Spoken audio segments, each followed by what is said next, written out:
I want to talk with you today about a rather difficult topic, and that's the borderline personality disorder. And when I say difficult, what I mean is if you know someone who is a borderline and who has these characteristics, and if you've been around them very long, you realize these people can just wear you out. They're exasperating to deal with.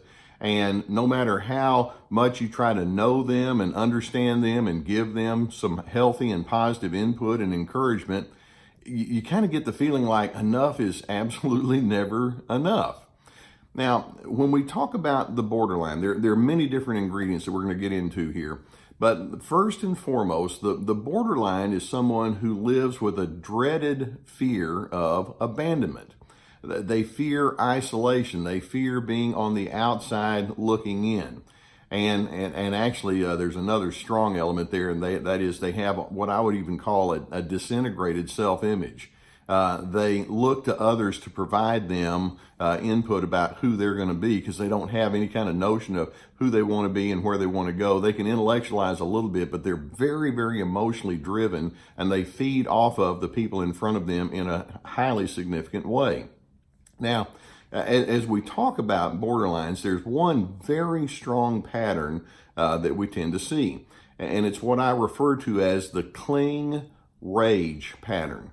Borderlines want desperately to know that you love them, that you believe in them, that you're going to let them be on your team. And so they'll cling to you when they think that there's some sort of a positive reinforcement coming their way. Oh, you're such a nice person. I love being with you, and I just can't get enough of you. And so they can have this real strong need to be right there by your side, and they're so appreciative of it.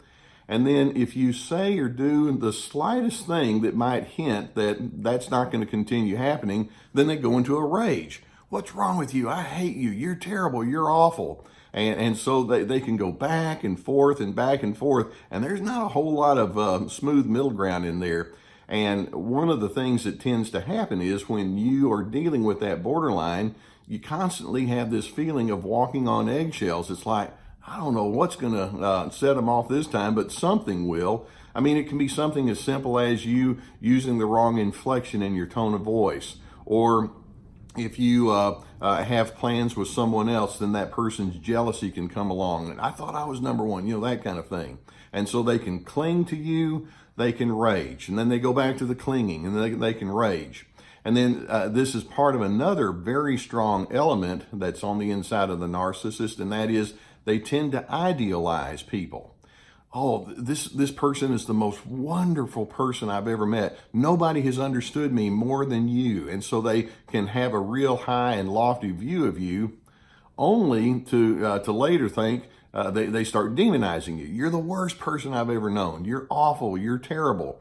And so they have these wide mood swings. And as a result, there's just they're known for having a general, ongoing sense of emotional instability.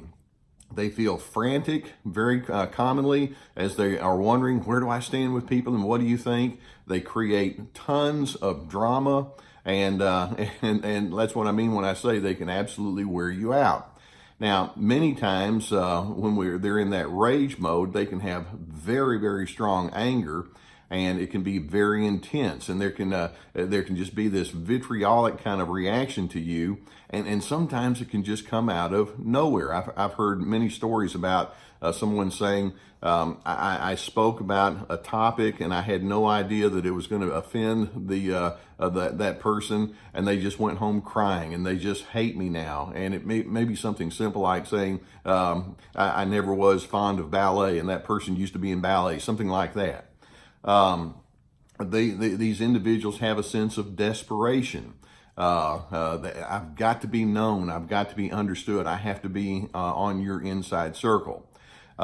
Many times people who have the borderline personality will go into self-destructive behaviors. They have such a stark all or nothing, black or white way of thinking that, when they're over here in the life is wonderful thing, then they just will think that you're an angel. But then if they're over here in their rage, it's like, you know what? I don't care about life. I don't care about anything. Now, they can go into alcohol or drug abuse. They can just go into promiscuity, like, I don't care what happens. I'll just use anybody that comes along. They can have a lot of impulsivity just in the ways that they do their life. They can have eating disorder problems. They can overeat or undereat. And then sometimes they'll go into self-harm, like cutting or playing with fire and things of that nature. They can make suicidal threats. I mean, when I say they're exaggerated, I mean they're exaggerated. And they have a chronic need for reassurance. And yet when you do give them reassurance, they have a deep distrust in other individuals. When they have a joy, they're super happy. When they have a sorrow, they're super sad. They may try to let you think that they're very deep thinkers because they feel extremely deeply, but feeling deeply and thinking deeply are two different kinds of things, but you can't necessarily say that. And frankly, if you tell them that, then they get mad at you for that. With the borderline, enough is never enough. And so they're never satisfied, and they have a long string of broken relationships or job changes, and they can have a lot of personal failures and strains and difficulties. Sometimes they go deep into the spiritual realm thinking that's where they're going to find it. Other times they say, I hate spiritual people and I hate God, and they have a lot of confusion regarding their core beliefs. They're truly difficult and mixed up people. Now, where this plays into the narcissism, you can see that based on this kind of exaggerated emotional reaction and response to you, these individuals have developed a very high need for control. Now, what they'll do is they'll complain about being controlled. You know, everybody's out there trying to tell me what to do, and they have their agenda, and yet their need for affirmation, their need for being inclusive can cause them to have such an insistent style that they don't necessarily see their own controlling agenda.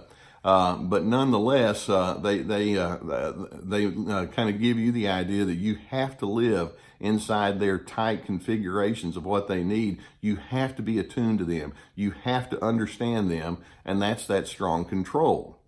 Now, another element that's very strong in the narcissistic bent is their self-absorption is there to the max.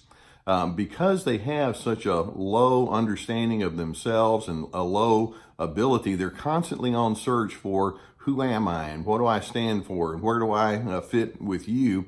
And because of that, there's hardly any room in their minds for thoughts about anyone other than themselves. And so that strong self-absorption then translates to low empathy.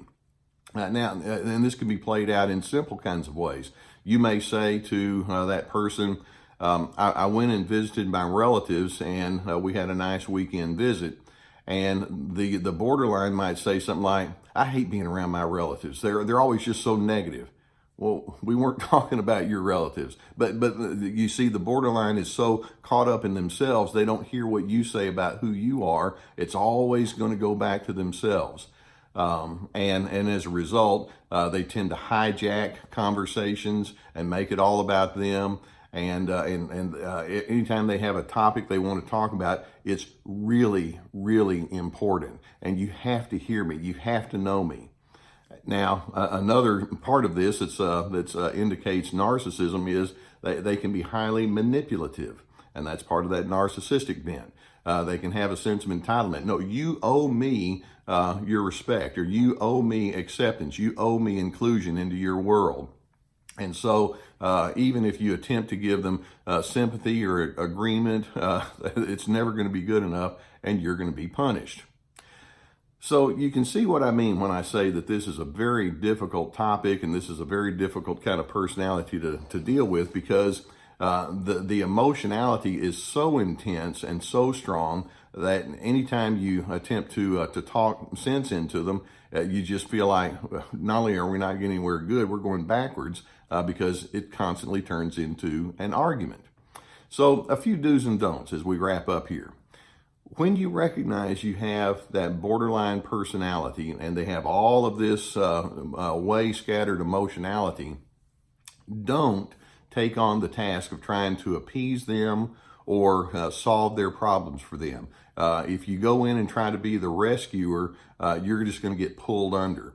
And so anytime you try to do something nice or offer them a thought that might be helpful, there's a real good chance that they're going to come back with something that more or less says, that's not good enough, or you don't understand, or that may work for someone else, but not for me. And they'll step all over your efforts. I know you're well intended, but it tends not to work, and it just gets you pulled deeper into their pathology. Also, don't feel like you have to get pulled into marathon discussions with them. It's fascinating how they're going to want to sit down and talk, and if they say, can I talk with you about a couple of things? It'll only take a couple of minutes. Well, 3 hours later, you're still listening. And they have an uncanny knack for wanting to do it late at night when you're ready to go to bed, or if you have plans to go somewhere else. Well, wait a minute, before you leave, I got to talk to you about something. Don't feel like you have to say, okay, I'll just listen. There are times when you just need to say, now's not the time, I'm not able to do it, knowing that they're going to get angry, but they're going to be angry anyway because they can't cling to you. And so when they can't cling to you, then they rage. That's just how it works. Now, having said that, do set boundaries with these individuals. Set boundaries regarding your time commitments with them, regarding your money, because sometimes they want money and they want you to take care of them in that kind of way. Set boundaries regarding your helpfulness. You can only be helpful up to a point. You know, there's the old thing, I can only help you as far as you're willing to help yourself. And so you recognize that person's responsible for them. I'm not going to take responsibility for them. Now, following that up, don't feel like you have to justify your boundaries, because when you set some boundaries and you let it be known that you're not completely available in every way they want, they're going to get mad at you. And unfortunately, that's just part of the equation. And so you just have to allow that to be. They'll put guilt on you, but you're not guilty when you say, I'm unable to do everything according to your bidding. Don't lecture them. Don't shame them, but do have a life separate and distinct from them. Don't let them manipulate and overwhelm you that you get away from your other people that know you and understand you and have much better engagement capabilities. So, like I say, the borderline can be an overwhelming kind of person. Like there can be a lot of drama, and so unfortunately, you're going to have to recognize that person is a troubled soul, and they have a whole lot of deep history of insecurity and feeling neglected. And even if you want to help, the bottom line is the person has to know what to do with the help you have to offer. And typically borderlines are candidates for long-term therapy if that's going to work at all. So just know what you're dealing with. Now, I do hope that videos such as this give you some clarity about the whole impact of narcissism and how it plays out with people. And if you haven't done so, go beneath the video and you'll see the subscribe button. And if you do that, then we'll keep you apprised of more videos that come along. Also beneath the video, we have links to online counseling. Some of you are in need of counseling and you don't have people available near where you are, and we have a link that'll help you there. We have links to an email list that we have so that you can get bonus videos and articles and things of that nature, and also links to my books and online workshops, and we even have coffee mugs. How about that? So as you try to unravel this whole issue of managing people that have borderline personality disorder, I hope you realize you're limited. Maintain a sense of goodness and decency, and if the other individual doesn't know what to do with that, realize that's not your problem to solve. Just be a right you, and you can't dictate how a person's going to respond to that. It's a tough subject here. Anyway, thank you for having me along today, and I will see you next time.